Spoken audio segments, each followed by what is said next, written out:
50 টাকা এনেছি, কি হবে 50 টাকায় কি পাবো? তাহলে 40 টাকা সবজি ভাত। তো কি কি দিচ্ছ সবজি ভাতে একটু বলে দাও। এসে গেল 1 নম্বর বাসমতি রাইসের ভাত, ঠিক আছে? বাসমতি রাইস, আলু ভাজা, হ্যাঁ এই কলমি শাকের ভাজা। আচ্ছা এই দিলাম সবজি। কিসের সবজি এটা? আজকে আলু সয়াবিন। আলু সয়াবিনের সবজি, লেবু লঙ্কা। লেবু লঙ্কা, হ্যাঁ লেবু লঙ্কা পেঁয়াজ। এই দিলাম পাঁপড়। আচ্ছা দিলাম ডাল, হয়ে গেল 40 এই থালিটার না, এই থালিটা মাত্র 40। 40 টাকা।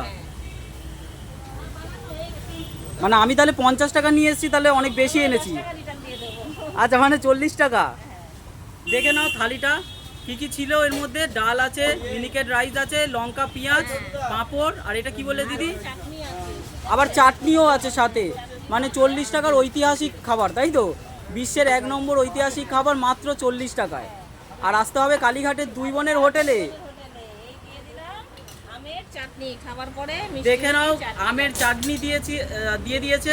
আর পুরো এটা 40 টাকার ঐতিহাসিক থালি কালীঘাটের দুই বোনের হোটেলে, তাই তো দিদি? কালীঘাট দুই বোনের হোটেলে। এবং তুমি চিন্তা করো কলকাতার মধ্যে স্ট্রিট ফুড, স্ট্রিটের মধ্যে তুমি চিন্তা করো আমি বাসমতি রাইস খাওয়াচ্ছি। বাসমতি রাইস খাওয়াচ্ছে মাত্র 40 টাকায়।